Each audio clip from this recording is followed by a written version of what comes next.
श्रीगुरवे नमः।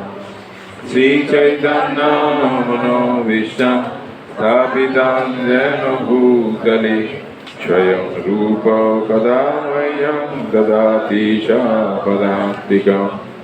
वन्देऽहं श्रीगुरो श्रीयुतपदकमलं श्रीगुरुन् वैष्णवांश्च श्रीरूपं साग्रजातं सहगणरघुनाथान्वितं तं सजीवं साद्वैतं सावधूतं परिजनसहितं कृष्णचैतन्यदेवं श्रीराधा कृष्णपादान् सहगणललिता श्रीविशाखान्वितांश्च नमो विष्णुपादाय कृष्णप्रेष्ठाय भूतले श्रीमते भक्तिवेदान्त स्वामिनीति नामिने।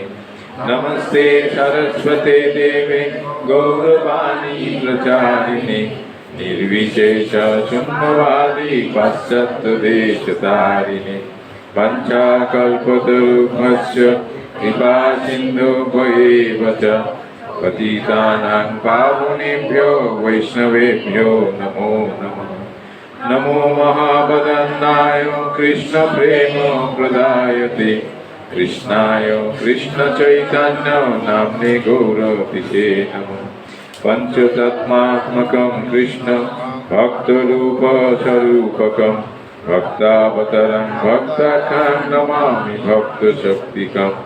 हे कृष्ण करुणा सिन्धो दीनबन्धो जगत्पते गोपेश गोपिकान्त राधाकान्त नमस्तुते।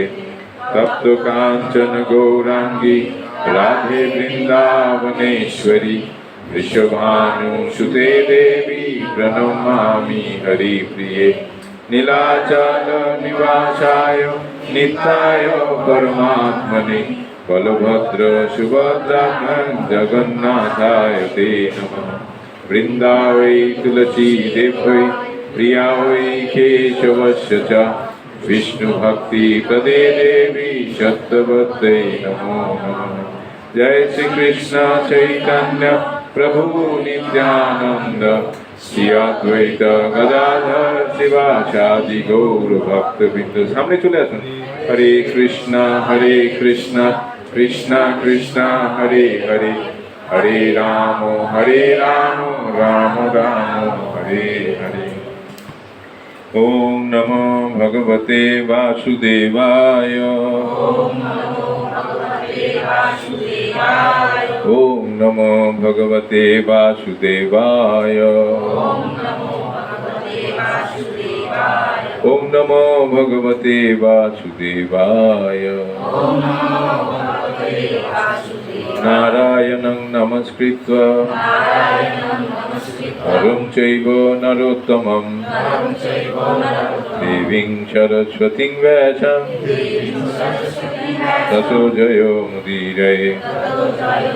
नष्टप्रायेषु अभद्रेषु नित्यं भागवत सेवया भगवती उत्तम श्लोके भक्तिर्भवति नैष्ठिकी। कृष्णाय वासुदेवाय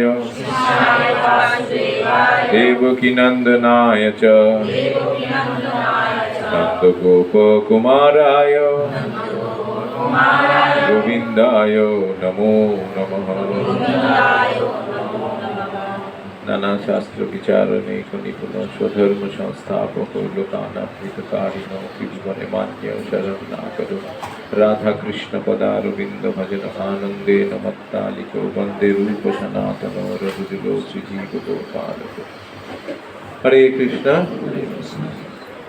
আপনাদের সবাইকে স্বাগত আমাদের সাপ্তাহিক বৃহস্পতিবারের শ্রীমদ্ ভগবদ গীতা ক্লাসে। আমরা শ্রীমদ্ ভগবদ গীতা যথাযথ গ্রন্থ থেকে পাঠ করছিলাম। অধ্যায় ত্রয়োদশ অধ্যায় প্রকৃতি পুরুষ বিবেক যোগ। শ্লোক নম্বর কতদূর পড়া হয়েছিল? 26 পর্যন্ত হয়ে গেছিল। 27 থেকে আজকে হবে, তাই তো?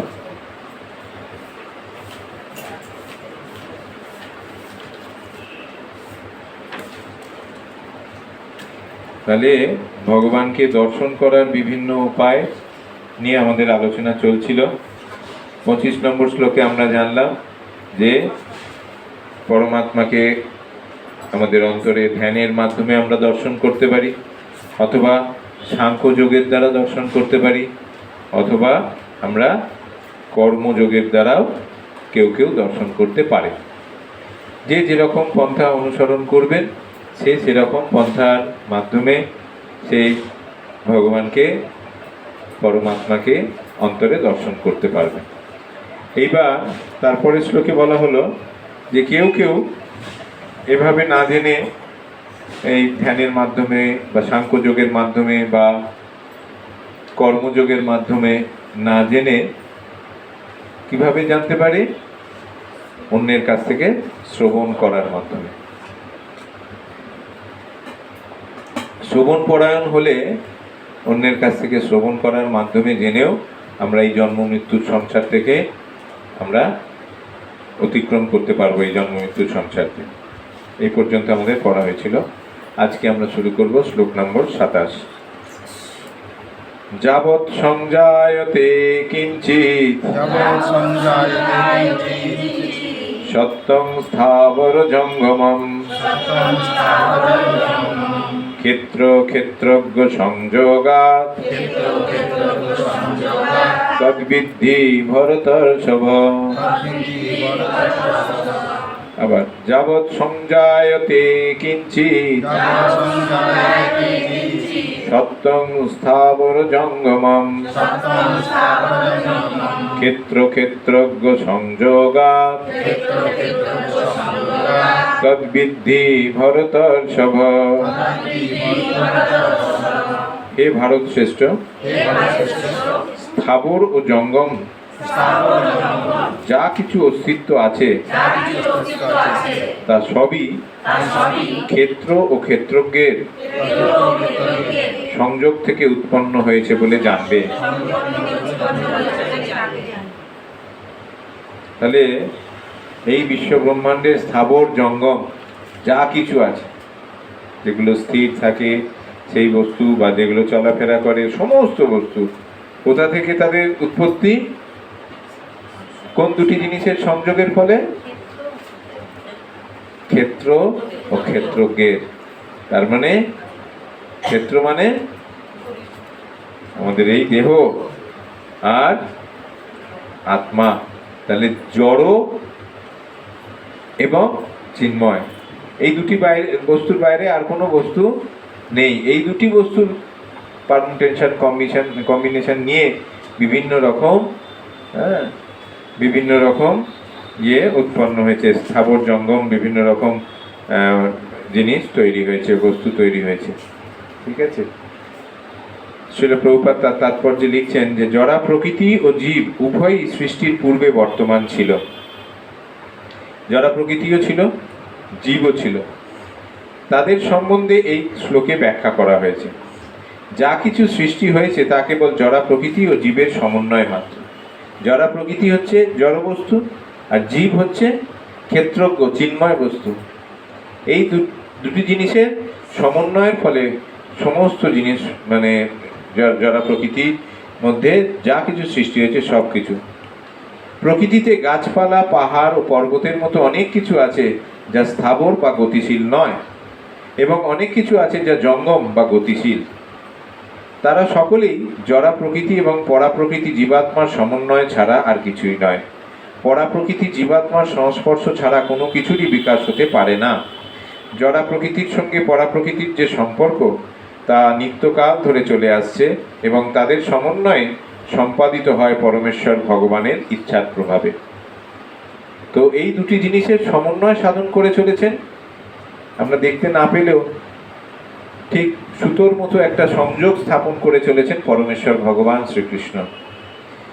তার ইচ্ছার প্রভাবেই স্থাবর এবং জঙ্গম সমস্ত জিনিসের সৃষ্টি হচ্ছে জড়া প্রকৃতি এবং পরা প্রকৃতির উভয়ের সমন্বয়ের মাধ্যমে। তাই তিনি উৎকৃষ্টা ও অনুৎকৃষ্টা উভয় প্রকৃতিরই নিয়ন্তা। কৃষ্ণ হচ্ছেন উৎকৃষ্টা মানে পরা প্রকৃতি বা জীব, হ্যাঁ, এবং নিকৃষ্টা বা জড়া প্রকৃতি।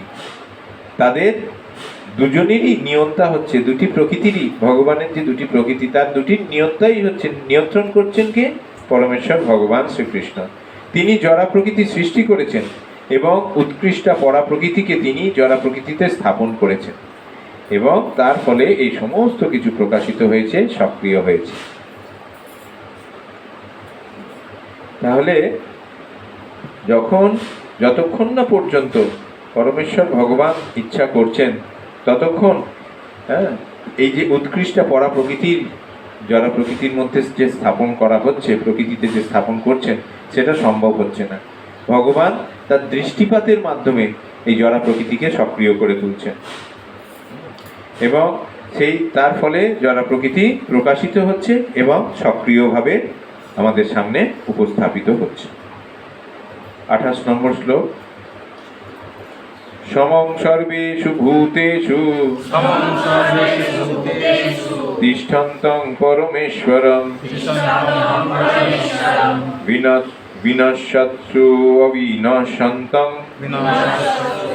অবিনশ্যন্তং য পশ্যতি স পশ্যতি। সমং সর্বেষু ভূতেষু তিষ্ঠন্তং পরমেশ্বরং বিনশ্যৎসু অবিনশ্যন্তং য পশ্যতি স পশ্যতি। যিনি সর্বভূতে সমানভাবে অবস্থিত, বিনাশশীল দেহের মধ্যেও অবিনাশী পরমাত্মাকে দর্শন করেন। যপশ্যতি সপশ্যতি মানে তিনি যথার্থ দর্শন করেন, তিনি যথার্থ দর্শন করেন। তাহলে সমানভাবে সমস্ত জীবের মধ্যে, সমানভাবে কেন বলা হচ্ছে? আমরা কুকুরের শরীরের মধ্যে কি পরমাত্মা দর্শন করতে পারবো না? না, নেই, আছে। কিন্তু আমরা যদি আলাদাভাবে মনুষ্য এবং মনুষ্যতর জীবকুলকে আলাদাভাবে দর্শন করার চেষ্টা করি, যে এটা আলাদা দুটো এন্টিটি, আলাদা দুটো সত্তা, তাহলে সেখানে আমাদের দর্শনে আমাদের যে দৃষ্টি, সেটাতে কিছু ভুল থেকে যাবে। কারণ সর্বেষু ভূতেষু, সমস্ত জীবের মধ্যে সম মানে দৃষ্টিভঙ্গি আমাদের রাখতে হবে। আমাদের এটা জানতে হবে যে আমরা প্রত্যেকে জীবাত্মা, প্রত্যেকের শরীরের মধ্যে দুজন ক্ষেত্রজ্ঞ আছেন। এই যে ক্ষেত্র, প্রতিটা শরীরকে ক্ষেত্র বলা হয়েছে এই চ্যাপ্টারে, বা ক্ষেত্র মানে কর্মভূমি, কর্মস্থল। হ্যাঁ, এই শরীরকে নিয়েই আমাদের সমস্ত কর্ম কিন্তু সংগঠিত হচ্ছে, এই শরীরের দ্বারাই সমস্ত কর্ম সম্পাদিত হচ্ছে। তো এই শরীরকে সেই জন্য বলা হচ্ছে ক্ষেত্র। আর এই শরীরকে কেন্দ্র করে দুজন ক্ষেত্রজ্ঞ বাসা বেঁধেছেন বা আমাদের শরীরের মধ্যে অবস্থান করেন সব সময়ের জন্য। একজন হচ্ছেন ক্ষুদ্র ক্ষেত্রজ্ঞ বা জীবাত্মা, আর একজন হচ্ছেন বিভু ক্ষেত্রজ্ঞ বা পরমাত্মা।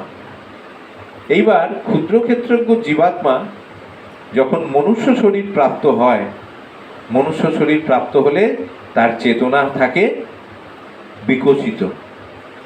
এবার বিকাশের ইয়েটা নির্ভর করে ভগবানের প্রতি তার শরণাগতি, বা ভগবান এই শাস্ত্র জ্ঞান সম্বন্ধে তার যে শাস্ত্র সম্বন্ধে তার যে জ্ঞান, তার উপর নির্ভর করে যে তার সেই চেতনাটা কতটা বিকশিত হবে।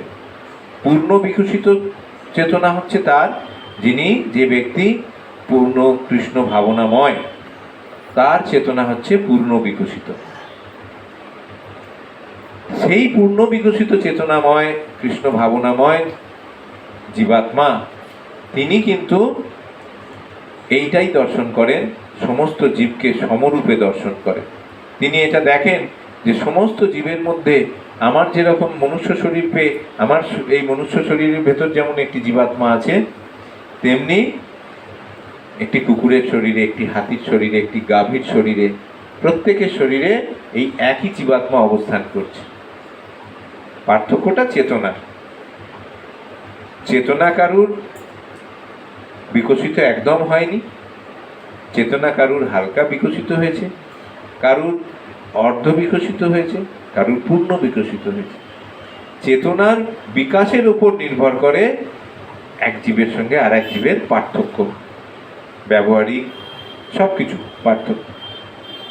তো যিনি পূর্ণ কৃষ্ণ ভাবনাময়, যিনি পূর্ণ চেতন চেতনাময়, তিনি এটা দর্শন করেন যে কুকুর, বেড়াল, গাভী, হাতি, ব্রাহ্মণ প্রত্যেকের মধ্যে তিনি সমান দর্শন করেন, যে প্রত্যেকের মধ্যে একটি জীবাত্মা যেমন আছে, পরমাত্মাও আছে। পরমাত্মাকে তিনি একটি কুকুরের শরীরেও দর্শন করতে পারেন, তার উপলব্ধির মাধ্যমে, তার চেতনার বিকাশের মাধ্যমে, এবং পরমাত্মাকে তিনি নিজের মধ্যেও তিনি দর্শন করতে পারেন। শ্রীল প্রভুপাদ তাৎপর্যে বলছেন যে সাধু সঙ্গের প্রভাবে, দেখুন প্রথমেই এই যে আমরা যেটা উপলব্ধি করার যে ব্যাপারটা বললাম, এই উপলব্ধিটা কখন আসে, কিভাবে আসে? সাধু সঙ্গের প্রভাবে। শ্রীল প্রভুপাদ সেই জন্যে শুরুই করছেন তার তাৎপর্য যে সাধু সঙ্গের প্রভাবে যিনি দেহ, দেহী ও বা জীবাত্মা ও জীবাত্মার বন্ধু, এই তিনটি তত্ত্বের সমন্বয়ে দর্শন করতে পারেন, তিনি যথার্থ জ্ঞান লাভ করেছেন। তাহলে সাধু সঙ্গের প্রভাবেই দেহ মানে আমাদের এই কর্মভূমি বা ক্ষেত্র, দেহী বা জীবাত্মা এবং জীবাত্মার বন্ধু, জীবাত্মার বন্ধুকে সুহৃদম সর্বভূতানাম, সুহৃদম সর্বভূতানাম আমরা পড়েছিলাম ভগবদ গীতার আগের মানে চ্যাপ্টারে। আমাদের সুহৃদ, পরম সুহৃদ হচ্ছেন পরমেশ্বর ভগবান শ্রীকৃষ্ণ, তাকেও যিনি পরমাত্মা রূপে দর্শন করতে পারছেন, এই তিনটি তত্ত্বের সমন্বয়ে দর্শন করতে পারেন, তিনিই হচ্ছেন যথার্থ জ্ঞান লাভ করেছেন। যে পারমার্থিক বিষয়ে প্রকৃত জ্ঞাতার সঙ্গ করে না, সে এই তিনটি জিনিস দেখতে পায় না। যারা তাহলে ভক্ত সঙ্গের প্রয়োজনীয়তা, ভক্ত সঙ্গের গুরুত্বটা এখানে আমরা আলোচনায় তারা কেবল দেহটি দর্শন করে। কারা? যারা ভক্ত সঙ্গ করে না, তারা দেহী, এই দেহ, দেহী আর বা জীবাত্মা এবং জীবাত্মার বন্ধু পরমাত্মা, এই তিনটিকে আলাদা রূপে দর্শন করার তাদের জ্ঞান অতটা নেই, বা দৃষ্টিশক্তি অতটা স্বচ্ছতা নেই। তারা কেবল দেহটিই দর্শন করে এবং দেহটির যখন বিনাশ হয়ে যায় তখন মনে করে যে সব কিছুই শেষ হয়ে গেল, কিন্তু প্রকৃতপক্ষে সেটি তা নয়। দেহের বিনাশ হলেও আত্মা ও পরমাত্মা উভয়ই বর্তমান থাকেন এবং তারা অনাদিকাল ধরে অসংখ্য স্থাবর জঙ্গম শরীর ভ্রমণ করতে থাকে। একটা নির্দিষ্ট সময়ের পর, 80 বছর 100 বছর পর দেহটার বিনাশ হয়ে যাবে, কিন্তু দেহের বিনাশের সাথে সাথে আর দেহের মধ্যে অবস্থানকারী যে দুটি জিনিস, যে জীবাত্মা থাকে এবং পরমাত্মা, এই দুটি কিন্তু আবার ক্যারি ফরওয়ার্ড হয়, আবার পরবর্তী শরীরে। তারা কিন্তু তাদের কোনো বিনাশ হয় না দেহের সাথে সাথে, তারা আবার একের পর এক শরীর পাল্টাতে থাকে এবং তারা বিভিন্ন স্থাবর এবং জঙ্গম শরীর প্রাপ্ত হয়ে ভ্রমণ করতে থাকে। পরমেশ্বর এই সংস্কৃত শব্দটিকে কখনো কখনো জীবাত্মা বলে অনুবাদ করা হয়, কারণ আত্মা হচ্ছে দেহের প্রভু এবং দেহের বিনাশের পর সে অন্য একটি রূপ গ্রহণ করে, এভাবেই সে হচ্ছে প্রভু। তাহলে জীবাত্মাকেও তো প্রভু বলা যায় শরীরের, তাই না? কারণ জীবাত্মাও এই শরীর সম্বন্ধে ওয়াকিবহাল, এই শরীরের যা যা কার্যকলাপ শরীর করছে বা যা যা কার্যকলাপ ভবিষ্যতে করবে বা যা যা চিন্তা ভাবনা, সব কিছু সম্বন্ধে এই শরীরের ডিটেলস ব্যাপারটা জীবাত্মা জানছে। কিন্তু পরমাত্মার ক্ষেত্রে সে তো এই শরীরের ব্যাপারে জানছে, সে সমস্ত জীবের, স্থাবর জঙ্গম সমস্ত জীবের শরীরে তিনি অবস্থিত থেকে সেই সমস্ত জীবাত্মাদের তার ডিটেলস, সেই শরীরের কে কি চাইছে, কার কি ইচ্ছা, কার কি মনোবাসনা, সব কিছু জানতে পারে। এটাই হচ্ছে পরমাত্মার ব্যাপকত্ব বা বিভূত্ব এবং জীবাত্মার একটা লিমিটেশন বা ক্ষুদ্রত্ব। জীবাত্মা তার নিজের শরীর সম্বন্ধে ওয়াকিবহাল, সেই শরীরের কার্যকলাপ সম্বন্ধে সবকিছু তার বিস্তারিত জ্ঞান আছে, কিন্তু অন্য জীবাত্মাদের, অন্য জীবের শরীরের ব্যাপারে তার কোনো ধারণা নেই। এভাবেই সে হচ্ছে প্রভু। তাহলে জীবাত্মাও প্রভু ওই শরীরটুকুর। কিন্তু পরমেশ্বর শব্দটিকে পরমাত্মা বলে অন্যেরা ব্যাখ্যা করে থাকেন। দুটি ক্ষেত্রেই পরমাত্মা ও জীবাত্মা উভয়ই থাকেন, তাদের বিনাশ হয় না। এভাবেই যিনি দর্শন করতে পারেন তিনি প্রকৃতপক্ষে কি ঘটছে তা বুঝতে পারেন। তাহলে এইভাবেই সমস্ত জীবের মধ্যে এই যে দুটি আত্মার অবস্থান এবং জীবাত্মা এবং পরমাত্মার যে পরিচয় যেভাবে আমরা পেলাম এই শ্লোকের তাৎপর্যে, যিনি এভাবে দর্শন করেন তিনি প্রকৃত দ্রষ্টা। যে অপশ্যতি স্বপশ্যতি। শ্লোক নম্বর 29। সমং পশ্যং হি সর্বত্র সমবস্থিতমীশ্বরম ন হিনস্ত্যাত্মনাত্মানাং ততো ইয়াতি পরাং গতিম। যিনি সর্বত্র সমভাবে অবস্থিত পরমাত্মাকে দর্শন করেন, তিনি কখনো মনের দ্বারা নিজেকে অধঃপতিত করেন না। এভাবেই তিনি পরম গতি লাভ করেন। তার মানে যিনি সমস্ত বিষয় সমস্ত বস্তুর মধ্যে সমস্ত কিছুর মধ্যে পরমাত্মাকে দেখতে পারেন, তিনি নিজের মধ্যেও তার মানে পরমাত্মার দর্শন তার সবসময় হচ্ছে।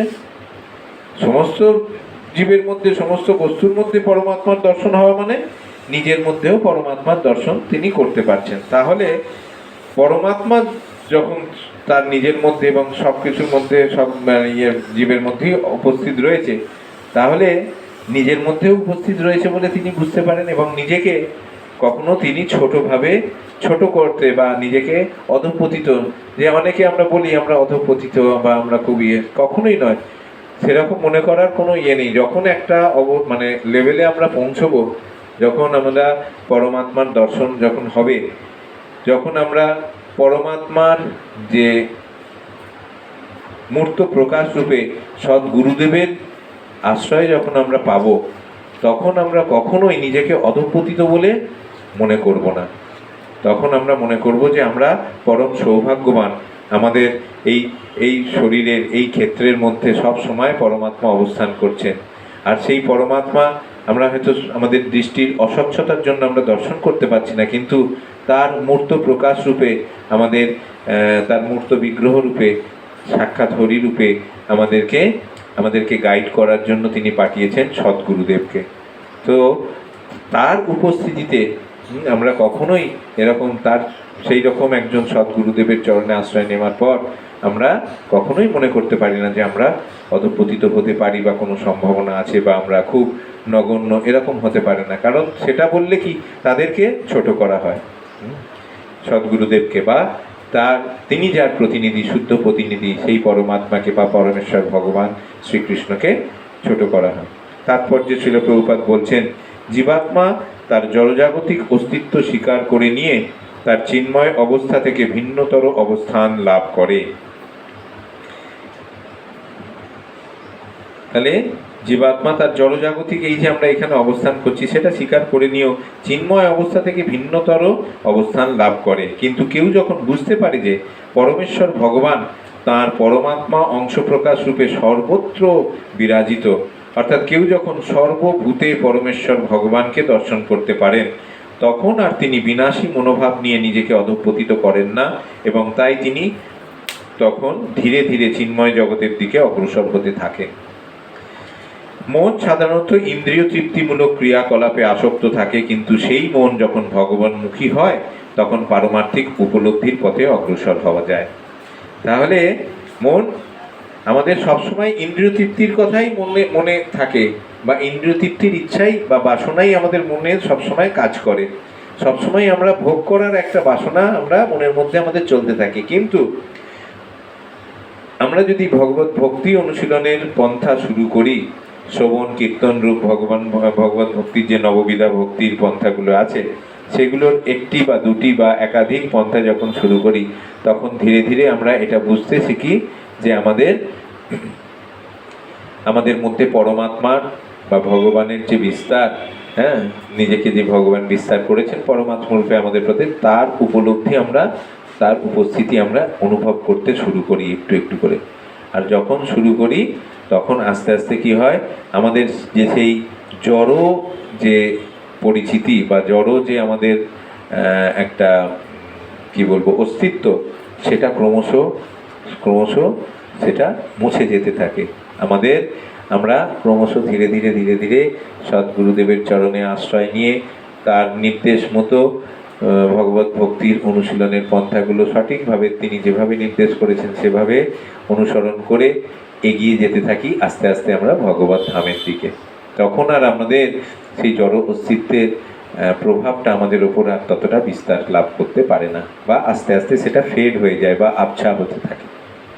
তাহলে ভগবত ভক্তির অনুশীলনের ফলেই এটা সম্ভব।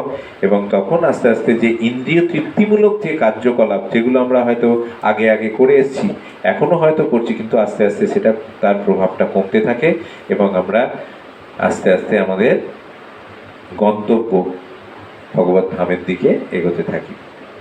শ্লোক নম্বর 30। প্রকৃতৈব চ কর্মাণি ক্রিয়মাণানি সর্বশঃ য পশ্যতি তথাত্মানং অকর্তারং স পশ্যতি। জানলাটা বন্ধ আছে, বন্ধ করে মশা ঢুকবে। যিনি দর্শন করেন যে দেহের দ্বারা কৃত সমস্ত কর্মই প্রকৃতির দ্বারা সম্পাদিত হয় এবং আত্মা হচ্ছে অকর্তা, তিনি যথাযথভাবে দর্শন করেন। তাহলে আমরা দেহের দ্বারা যে কাজ করছি, যত কাজই করছি, সেটা কিসের দ্বারা পরিচালিত হচ্ছে? প্রকৃতির তিনটি গুণের দ্বারা। যারা প্রকৃতির তিনটি গুণের দ্বারা, প্রকৃতে ক্রিয়মাণানি গুণই কর্মাণি সর্বশঃ অহংকার বিমূঢ়াত্মা কর্তা অহং ইতি মন্যতে। তো এই জড়া প্রকৃতির প্রভাবে যতক্ষণ আমরা থাকি, ততক্ষণ আমরা মনে করি যে আমরা প্রকৃতি নয়, আমরা নিজেদের মানে আমি হচ্ছে কর্তা, এরকম একটা অহংকার আমাদের মধ্যে থাকে। তো শ্রীল প্রভুপাদ তাৎপর্য বলছেন, এই দেহটি পরমাত্মার নির্দেশ অনুসারে জড়া প্রকৃতির দ্বারা সৃষ্ট হয়েছে।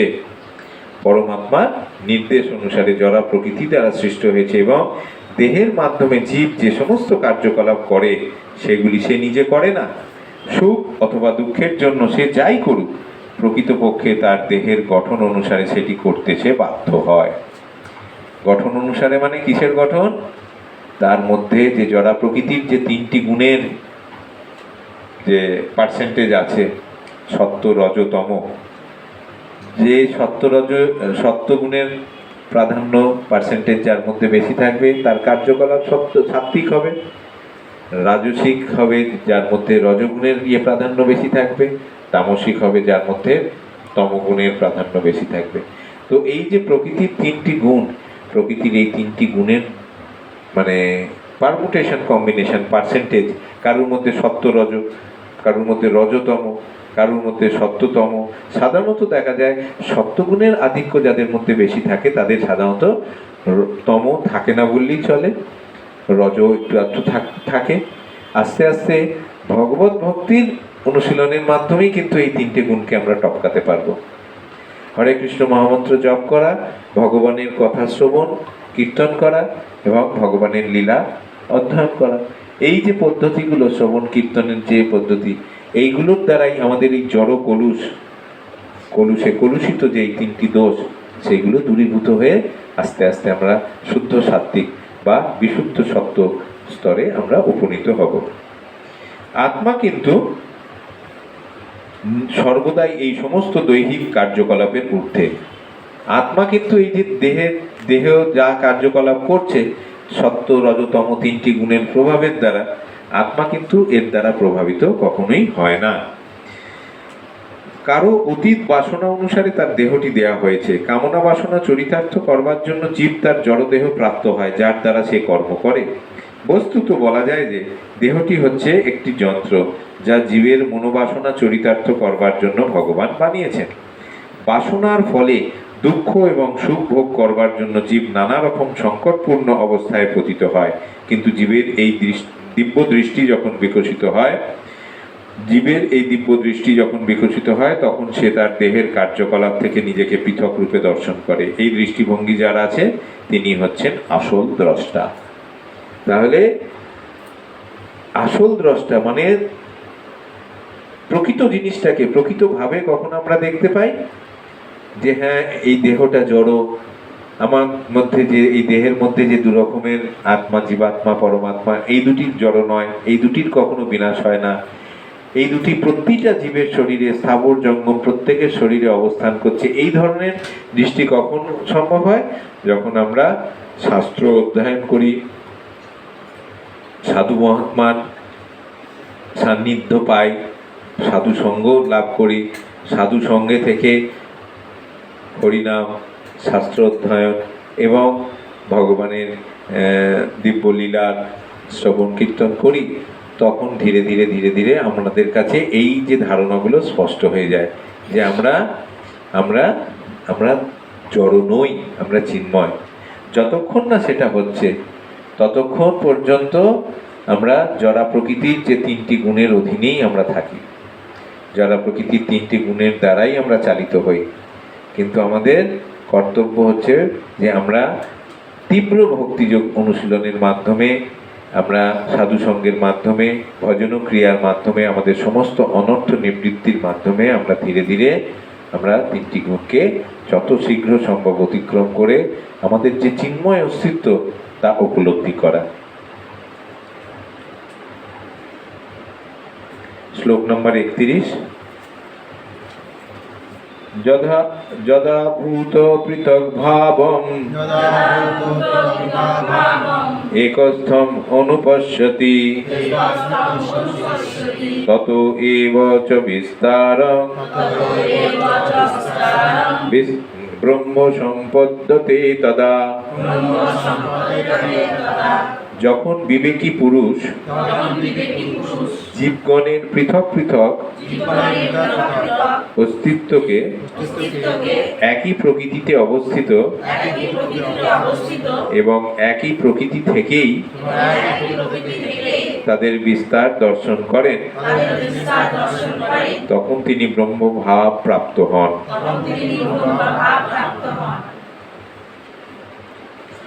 তাহলে যারা প্রকৃত জ্ঞানী ব্যক্তি, তারা সমস্ত জীবের অস্তিত্বগুলো মনে হয় যেন আপাত দৃষ্টিতে বাইরে থেকে মনে হয় যে আলাদা আলাদা অস্তিত্ব তাদের মধ্যে, কিন্তু তারা দেখেন, প্রকৃত জ্ঞানী মানুষ দেখেন যে একই জড়া প্রকৃতির একই এর মধ্যে এরা অবস্থিত এবং একই এই প্রকৃতি, জড়া প্রকৃতি থেকেই তাদের বিভিন্ন রকম যে বিস্তারগুলো হয়েছে বলে তিনি দেখতে পান। তো যখন এটা সম্ভব হয় তখন তার মধ্যে ওই সমভাবটা আসে। হ্যাঁ, ওই যেটা দিয়ে শুরু করলাম, সর্বভূতেষু সমভাব, সর্বজীবের মধ্যে যে সমভাব, তখন তার মধ্যে আসে। আর তখন তার লক্ষণগুলো কি হয়? তখন তার মধ্যে ব্রহ্মভাব লক্ষ্য করা যায়। ভগবত গীতায় বলা হয়েছে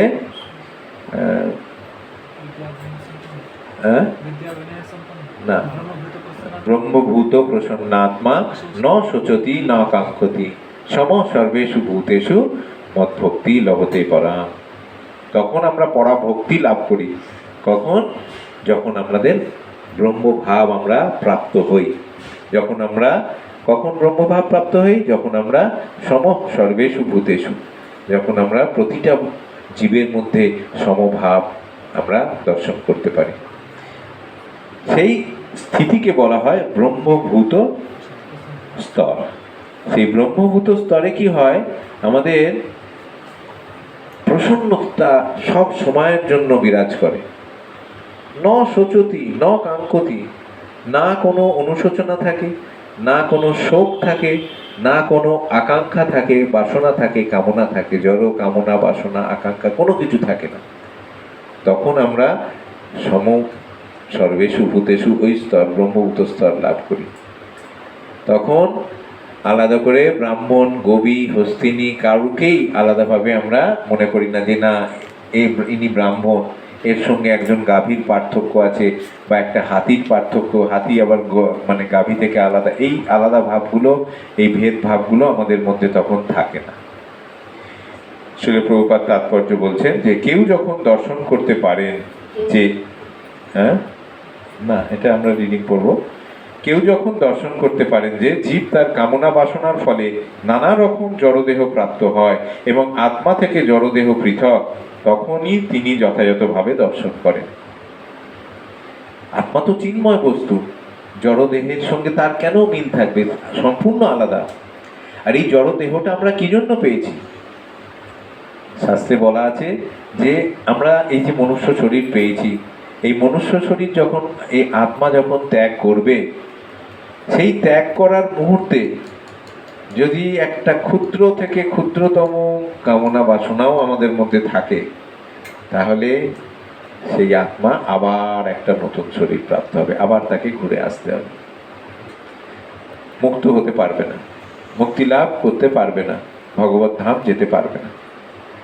সারা জীবন ধরে খুব নিষ্ঠা সহকারে ভগবত ভক্তির অনুশীলন করলেন একজন ব্যক্তি, করতে করতে করতে করতে দেখা গেল একদম মৃত্যু যখন সমুপস্থিত হয়েছে, সামনে এসে উপস্থিত হয়েছে, তিনি একদম স্থির নিশ্চল আছেন কৃষ্ণ ভাবনায়,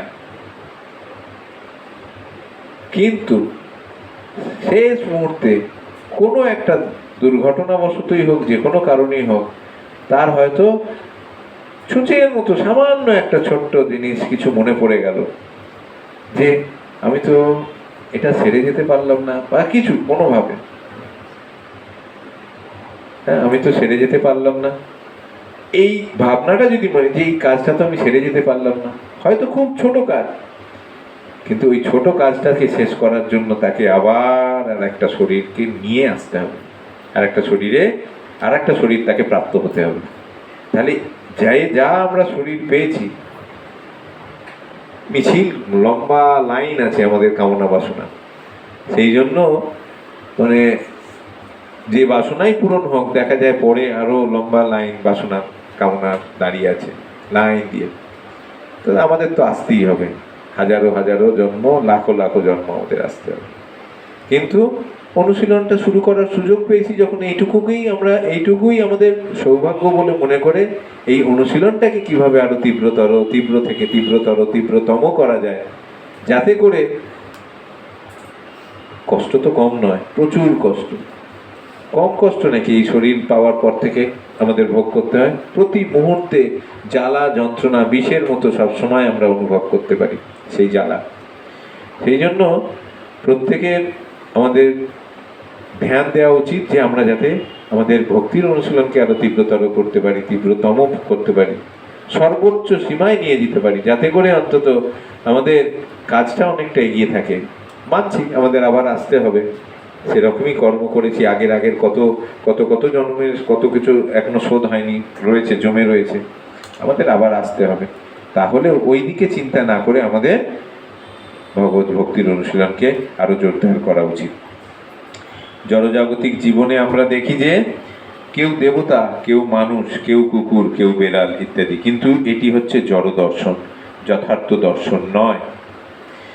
এই যে আলাদা আলাদা জীবকে আলাদা আলাদা ভাবে দর্শন করা, কেউ দেবতা, কেউ মানুষ, কেউ কুকুর, কেউ বেড়াল, এগুলো যথার্থ দর্শন নয়। জীবন সম্বন্ধে জড় ধারণার ফলেই এই জড় বিভেদ প্রতিভাত হয়। জড়দেহের বিনাশ হয়ে যাবার পর আত্মা একই থাকে। জড়া প্রকৃতির সংস্পর্শে আসার ফলে আত্মা নানা প্রকার শরীর প্রাপ্ত হয়। কেউ যখন তা দর্শন করতে পারেন তখন তিনি দিব্য দৃষ্টি প্রাপ্ত হন। আমরা যদি আত্মার দর্শন আমাদের পক্ষে সম্ভব হতো, তাহলে সমস্ত আত্মাগুলোকে যদি আমরা এক জায়গায় করতে পারতাম, তখন কিন্তু আর আমাদের পক্ষে বোঝা সম্ভব হতো না যে ধরুন এখানে আমরা 10টা আত্মাকে রাখা হয়েছে, দেখে আমরা বলতে পারবো না আচ্ছা এটা কুকুরের শরীরে ছিল, এটা বেড়ালের শরীরে ছিল, এটা একটা মানুষের শরীরে বা দেবতার শরীরে, বলা যাবে না, কারণ আত্মার দর্শন একই। ঠিক আছে, তাহলে আমরা আলাদা আলাদা দর্শন করছি কিসের উপর নির্ভর করে? বাইরের আবরণটার উপর নির্ভর করে। বাইরের আবরণটাকে দেখে এটা কুকুর, এটা দেবতা, এটা হাতি, এটা গাভী, এটা বেড়াল, এটা মানুষ, বাইরের আবরণটাকে দেখে। আবরণের ভেতরের যে আত্মাটা, সেটাকে যদি বার করে এনে আমরা দেখতে পাই, দেখা যাবে তখন আর আমরা গুলিয়ে যাবে কোনটা যে কুকুরের শরীরে ছিল, কোনটা কখন ইয়ের শরীরে, এটা আমরা বুঝতে পারবো না। তার মানে তার চিন্ময় অস্তিত্ব প্রমাণ করছে আত্মা এইভাবে। আত্মা চিন্ময়, তার কোনো বিনাশ নেই, তার কোনো পরিবর্তন নেই, অপরিবর্তনশীল। জড় দেহের বিনাশ হয়ে যাবার পর আত্মা একই থাকে। জড়া প্রকৃতির সংস্পর্শে আসার ফলে আত্মা নানা প্রকার শরীর প্রাপ্ত হয়। কেউ যখন তা দর্শন করতে পারেন, তখন তিনি দিব্য দৃষ্টি প্রাপ্ত হন। এভাবেই মানুষ, পশু, বড় ছোট আদি পার্থক্য থেকে মুক্ত হয়ে তার চেতনা তখন পরিশুদ্ধ হয় এবং তিনি তখন তার চিন্ময় স্বরূপে কৃষ্ণ ভাবনামৃতে উন্নতি সাধন করতে সক্ষম হন। তখন তিনি কিভাবে সবকিছু দর্শন করেন তা পরবর্তী শ্লোকে বর্ণনা করা হবে। তাহলে চেতনা যখন আমাদের জড়া প্রকৃতির সংস্পর্শ থেকে আমরা নানা প্রকার শরীর প্রাপ্ত হই বলে এই একটা চেতনা মানে লাভ করি বা আমরা বুঝতে পারি, তখন ধীরে ধীরে আমাদের মধ্যে সেই সমভাবটা আছে এবং আমাদের দিব্য দৃষ্টি আমরা লাভ করতে পারি, যার ফলে মানুষ, পশু, বড় ছোট যেই থাক না, বাইরের আকারটা যেমনই থাকুক না কেন, ভেতরের আত্মাকে আমরা সমান রূপে দর্শন করার একটা লাভ করি। তাহলে কিভাবে সেটা হয়, সেটা পরের শ্লোকে, 32 নম্বর শ্লোক। আমাদের হাতে টাইম এখনো 20 মিনিট, 22-23 মিনিট আছে। আজকে আমরা এই চ্যাপ্টারটা শেষ করব, অনেক দিন ধরে চলছে। অনাদিত্বা নির্গুণাত্মাৎ পরমাত্মায়মব্যয়ঃ শরীরস্থপি কৌন্তেয় ন করোতি ন লিপ্যতে। ব্রহ্মভাব অবস্থায় জীব তখন দর্শন করেন যে অব্যয় এই আত্মা অনাদি, নির্গুণ ও জড়া প্রকৃতির অতীত। হে কৌন্তেয়, জড় দেহে অবস্থান করলেও আত্মা কোনো কিছু করে না এবং কোনো কিছুতেই লিপ্ত হয় না। যা করছি, কুকর্ম সুকর্ম যা করছি, সে সব আমরা করছি আমাদের ওই জড়া প্রকৃতির 3টে গুণের প্রভাবে। আত্মাকে, পরমাত্মাকে তো নয়, আত্মাকেও যেন আমরা না জড়াই এর মধ্যে, কারণ আত্মা এসবে কোনো কিছুতে ঢোকে না। হ্যাঁ, কোনো কাজটাই আত্মা নিজে করে না। শরীর করছে, তার পূর্ব কামনা বাসনা যা যা ছিল, সেই কামনা বাসনা তৃপ্ত করার জন্য যে শরীরটা এখন পেয়েছে, সেই শরীরটা যে জড়া প্রকৃতির 3টে গুণের যে সমন্বয়, সত্য রজতমের যে পরিমাণগুলো আছে যতটা করে, সেই অনুযায়ী তার প্রকৃতি নির্ধারিত হচ্ছে, সেই অনুযায়ী সে কাজকর্ম করছে। এরকম কখনো মনে করা উচিত নয়। এটা কখনো আমরা ভাবতে পারবো যখন আমরা ব্রহ্মভূত প্রসন্ন আত্মাস্তরে থাকবো, তখন আমরা বুঝতে পারবো যে না, আত্মা তো কোনো কিছু করছে না, আমরা করছি আমাদের কামনা বাসনা পূর্ণ করার জন্য। তাহলে এই আমিটা তো আমি নই, আমার প্রকৃত পরিচয় তাহলে আমার আত্মা। সে কি চাইছে সেটার দিকে তখন মানুষ ফিরে তাকানোর একটা ইচ্ছা প্রকাশ করে বা মনে একটা বাসনা তৈরি হয়। শিল প্রভুপাদ তাৎপর্যে লিখছেন, জড়দেহের জন্ম হওয়ার ফলে মনে হয় যেন জীবের জন্ম হলো, কিন্তু প্রকৃতপক্ষে জীব শাশ্বত সনাতন, তার জন্ম হয় না এবং জড়দেহে স্থিত হলেও সে গুণাতীত ও শাশ্বত, তাই তার কখনো বিনাশ হয় না। স্বভাবত সে হচ্ছে আনন্দময়, সে নিজে কোনো রকম জড় কার্যে নিযুক্ত হয় না। তাই জড় শরীরের সংস্পর্শে আসার ফলে যে সমস্ত কার্য সম্পাদিত হয় তা তাকে আবদ্ধ করতে পারে না। জড় শরীরে এসেছে, কিন্তু জড় শরীরের আসার ফলে যে যে কার্যগুলো তার পূর্বকৃত কর্ম বা কর্মফল বা তার কামনা বাসনা অনুযায়ী করতে বাধ্য হচ্ছে, তার দ্বারা আত্মা কিন্তু কখনো কলুষিত হচ্ছে না বা সেই কাজে লিপ্ত হচ্ছে না আত্মা। শ্লোক নম্বর একই রকম, মানে সেই জন্য আমরা জাস্ট ছোট করে আলোচনা করে পরবর্তী শ্লোকে আবার যাচ্ছি। 33 নম্বর শ্লোক। যথা সর্বগতং সূক্ষ্মা আকাশং ন উপলিপ্যতে সর্বত্র অবস্থিত দেহে তথাত্মান উপলিপ্যতে। আকাশ যেমন সর্বগত হয়েও সূক্ষ্মতা হেতু অন্য বস্তুতে লিপ্ত হয় না, তেমনি ব্রহ্ম দর্শন সম্পন্ন জীবাত্মা দেহে অবস্থিত হয়েও দেহ ধর্মে লিপ্ত হয় না। ব্রহ্ম স্বভাব যখন তার মধ্যে আসে, ব্রহ্মভূত প্রসন্ন আত্মার স্তরে যখন তিনি অবস্থান করেন, তখন কি হয়? একটু আগে আমরা ভগবদ গীতার শ্লোক থেকে বললাম, ব্রহ্মভূত প্রসন্ন আত্মা ন শোচতি ন কাঙ্ক্ষতি।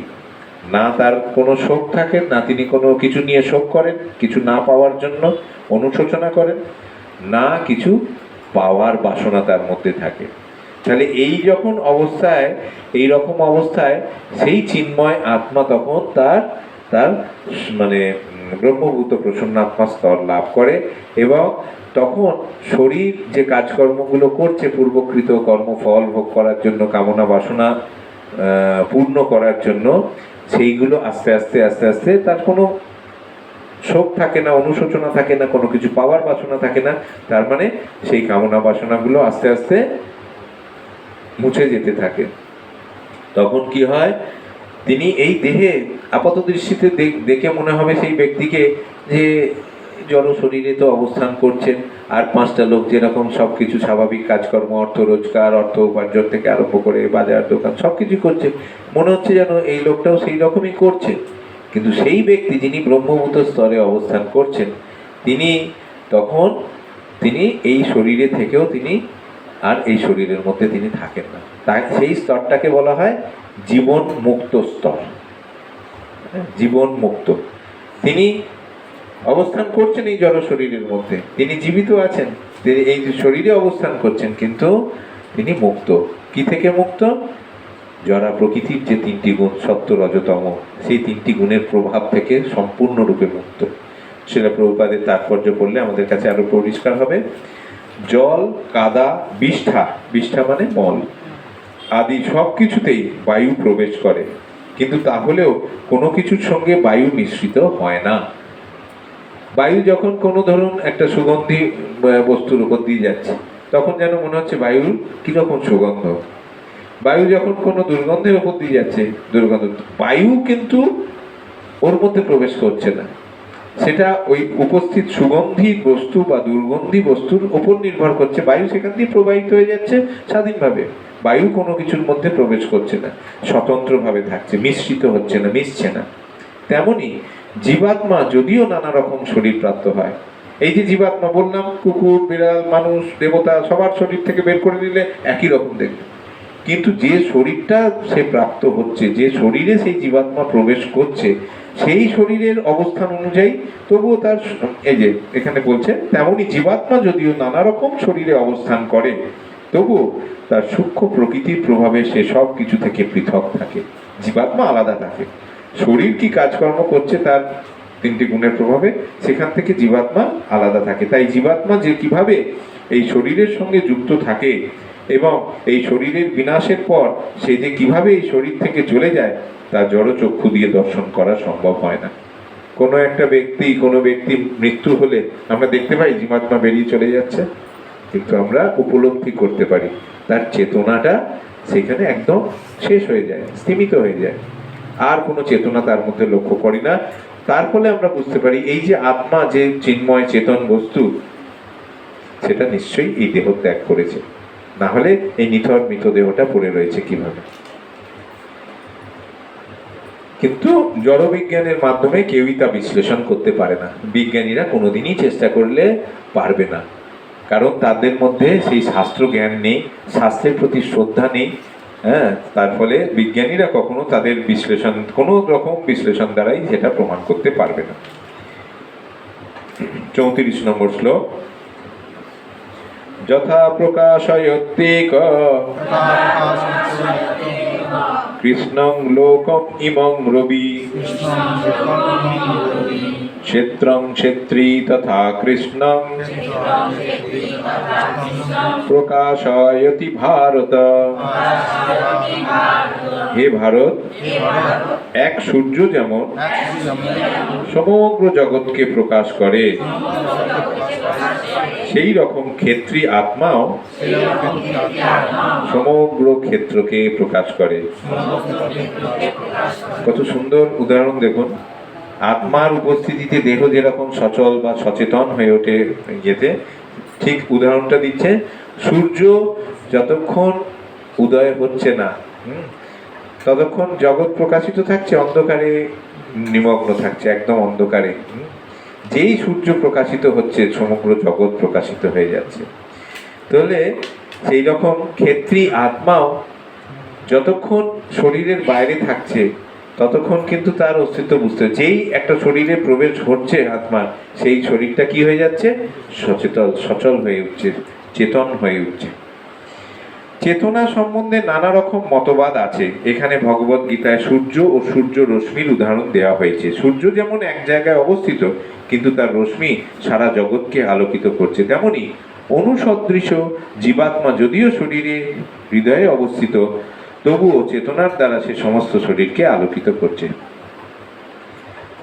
চেতনা আছে বলেই আমাদের এত মানে যে চলাফেরা, কথাবার্তা, এত অ্যাক্টিভিটি, সব কিছু ওই চেতন বস্তু, ওই ক্ষুদ্র আত্মার উপস্থিতির জন্য। এভাবেই আমরা দেখতে পাই যে সূর্য রশ্মি বা আলোক যেমন সূর্যের অস্তিত্বের প্রমাণ, তেমনি চেতনা হচ্ছে আত্মার অস্তিত্বের প্রমাণ। দেহে যখন আত্মা থাকে তখন সারা শরীর জুড়ে চেতনা থাকে, কিন্তু দেহ থেকে আত্মা যখনই চলে যায় তখন আর চেতনা থাকে না। যে কোনো বুদ্ধিমান মানুষ এটি সহজেই হৃদয়ঙ্গম করতে পারেন। সুতরাং জড় পদার্থের সমন্বয়ের ফলে চেতনার উদ্ভব হয় না। এই যে চেতনাটা, এটা আত্মার উপস্থিতির ফলেই অনুভূত হয়। আমরা মৃত শরীরের কথা বারবার বলেছি। মৃত শরীরকে আঁকড়ে ধরে আত্মীয় স্বজনের কান্নাকাটির কথা বলেছি, তুমি কোথায় চলে গেলে। দেহ যদি আমরা হতাম তাহলে এই দেহটা তো সামনেই পড়ে রয়েছে, তাকে ধরে এত কান্নাকাটির প্রয়োজনটা কোথায়? তার মানে আমরা দেহ নই। দেহের বাইরে এমন কোনো একটা বস্তু যেটা এতদিন ধরে এই শরীরটার মধ্যে ছিল বলে আমরা আমাদের সচলতা, আমাদের অ্যাক্টিভিটি, আমাদের যে সক্রিয়তা সব কিছু ছিল, চেতনা সব কিছু ছিল। যে মুহূর্তে সেই বস্তুটা সেই শরীর ত্যাগ করলো, আমাদের শরীরের নড়াচড়া, কথাবার্তা বলা, সক্রিয়তা সব কিছু বন্ধ হয়ে গেল। তাহলে এর থেকে বড় প্রমাণ তো আর কিছু, কোনো বৈজ্ঞানিক হওয়ার দরকার নেই, কিছু হওয়ার দরকার নেই। যে কোনো সাধারণ মানুষ, এই মেয়েটিও বুঝতে পারবে যে একটা মানুষ মরে গেছে নিথর, সেই মানুষটাই আগের দিন পর্যন্ত সমস্ত কাজকর্ম করেছে, সারা জীবন ধরে এত কাজকর্ম করে এসছে, কি করে করলো? আর কি বা হলো যে হঠাৎ করে এই শরীরটা আর নড়াচড়া করছে না, কোনো কথাবার্তা বলছে না? এটা থেকেই আমরা আত্মার উপস্থিতি একদম সহজে, কোনো প্রমাণের দরকার হয় না, বৈজ্ঞানিক বিশ্লেষণের দরকার হয় না, সহজেই আমরা অনুমান করতে পারি। তাহলে জড় পদার্থ দিয়ে সমন্বয়ের ফলে চেতনার উদ্ভব হয় না। চেতনা হচ্ছে জীবাত্মার লক্ষণ। জীবের চেতনা যদিও পরম চেতনার সঙ্গে গুণগতভাবে এক, তবুও তা পরম নয়, কারণ একটি দেহের চেতনা অন্য দেহের চেতনার অংশীদার হতে পারে না। কিন্তু জীবের বন্ধুরূপে যে পরমাত্মা প্রতিটি জীবের দেহে বিরাজ করছেন, তিনি সমস্ত শরীর সম্বন্ধে সচেতন। সেটি হচ্ছে বিভু চৈতন্য ও অনুচৈতন্যের মধ্যে পার্থক্য, জীবাত্মা এবং পরমাত্মার মধ্যে পার্থক্য। অনুচৈতন্য বা জীবাত্মা যে শরীরের মধ্যে আছে সেই শরীর সম্বন্ধে ওয়াকিবহাল। সে আবার ওই আমার বন্ধু, খুব ক্লোজ ফ্রেন্ড, আমার ছোটবেলাকার বন্ধু বলে তার শরীরেরও ঢুকে তার অংশীদার হয়ে তারও কিছু কিছু বিষয় জানবে, এটা সম্ভব নয়। যত নিকট বন্ধুই হোক, নিকট আত্মীয় হোক, নিজের লোক হোক, এটা সম্ভব নয়। সে যে শরীরে আছে বাবা, সেই শরীরের সব কিছু সে জানছে। সেই জন্য তার চৈতন্য বা তার চেতনাকে বলা হয় অনু, ছোট্ট, ক্ষুদ্র। আর বিভু মানে হচ্ছে বড়, বিশাল, সমস্ত শরীরের মধ্যে নিজেকে বিস্তার করেছেন, করে সমস্ত শরীরের কি কি চাহিদা, কি কি বাসনা, কি কি কামনা, কি কি তার সব কিছু ডিটেলস তার কাছে নলেজ আছে। এই জন্য বলা হয় বাবা বাবাই হয়, আর সন্তান সন্তানই হয়। অনু যদি ভাবে যে আমি হচ্ছি বিভু বা আমি হচ্ছি বাবা, সন্তান যদি ভাবে, মূর্খতা। পরমেশ্বর ভগবানের অনেক দুর্ভাগ্যজনক সন্তান আছেন যারা নিজেদেরকে ভগবানের সঙ্গে সমান বলে তুলনা করেন বা মনে করেন মনে মনে, এবং সেই অহংকার থেকে তারা বলেন যে আমি শ্রেষ্ঠ, ভগবানের নাম আমার সামনে করবে না। তারা সবসময় সেই অহংকারে মত্ত হয়ে থাকে আর নিজেদেরকে ভগবানের আসনটায় বসিয়ে মানে মূর্খামির পরিচয় দেয়। আমরা আমাদের চ্যাপ্টার শেষ করব, লাস্ট শ্লোক, এখনো 10 মিনিট বাকি আছে, আমরা তার আগে শেষ করব। 35 নম্বর শ্লোক। ক্ষেত্র ক্ষেত্রজ্ঞয়োর এবং অন্তরং জ্ঞান চক্ষুষা ভূত প্রকৃতি মোক্ষং চ যে বিদুর জানতি তে পরম। ক্ষেত্র ক্ষেত্রজ্ঞয়োর এবং অন্তরং জ্ঞান চক্ষুষা ভূত প্রকৃতি মোক্ষং চ যে বিদুর জানতি তে পরম। যারা এভাবেই জ্ঞান চক্ষুর দ্বারা ক্ষেত্র ও ক্ষেত্রজ্ঞের পার্থক্য জানেন এবং জড়া প্রকৃতির বন্ধন থেকে জীবগণের মুক্ত হওয়ার পন্থা জানেন, তারা পরম গতি লাভ করে।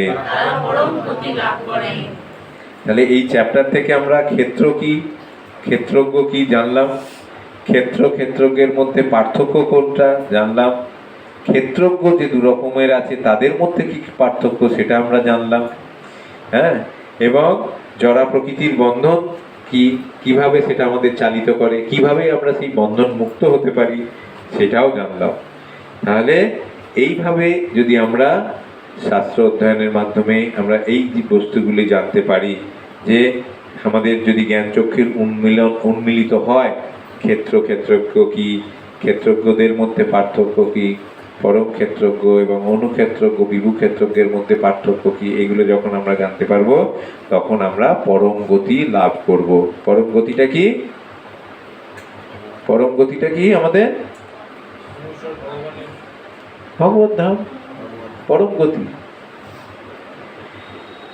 এবার একটু তাৎপর্যটা এটা উপসংহার বলা যেতে পারে এই চ্যাপ্টারে, ত্রয়োদশ অধ্যায়ে। এই ত্রয়োদশ অধ্যায়ের মূল কথা হচ্ছে যে ক্ষেত্র শরীর, ক্ষেত্রজ্ঞ শরীরের মালিক এবং পরমাত্মার মধ্যে পার্থক্য সম্বন্ধে অবগত হওয়া উচিত। অষ্টম থেকে দ্বাদশ শ্লোকে বর্ণিত মুক্তি লাভের পন্থা সম্পর্কে অবহিত হতে হবে, তবেই পরম গন্তব্যস্থলের দিকে অগ্রসর হওয়া যাবে। সেই 8 থেকে 12 আমরা পড়েছিলাম না, 3 দিন না 4 দিন ধরে আমরা ওই 4-5টা শ্লোক আমরা পড়েছিলাম, মুখস্থ দিয়েছিলাম অনেকে। এটাই হচ্ছে প্রকৃত জ্ঞান। আর এর বাইরে 8 থেকে 12-র মধ্যে যে প্রকৃত জ্ঞানের বর্ণনা দেওয়া আছে তার বাইরে যা কিছু সব হচ্ছে অজ্ঞান, প্রকৃত জ্ঞান নয়। যে মানুষের হৃদয়ে শ্রদ্ধার উদয় হয়েছে তাকে সর্বপ্রথমে সাধু সঙ্গে ভগবানের কথা শ্রবণ করতে হবে এবং এইভাবেই ধীরে ধীরে তিনি দিব্য জ্ঞান লাভ করবেন। একা একা ঘরে বসে থাকলে হবে না, তাই বলা হচ্ছে। দিব্য জ্ঞান যদি আমরা লাভ করতে পারি, যে দিব্য জ্ঞান লাভ করলে আমরা পরম গতি লাভ প্রাপ্ত হব, সেই দিব্য জ্ঞান লাভ করতে গেলে আমাদের কষ্ট করে বৃহস্পতিবার রোদের মধ্যে, বৃষ্টির মধ্যে, ঠান্ডার মধ্যে বাড়ি থেকে বেরিয়ে হেঁটে হেঁটে এই দিব্য জ্ঞান লাভের যে ক্লাস, যেটা ছিল প্রভুপাদের কৃপায় আমরা চর্চা করার সুযোগ পাচ্ছি, সেইটা আমাদের আসতে হবে নিয়মিতভাবে।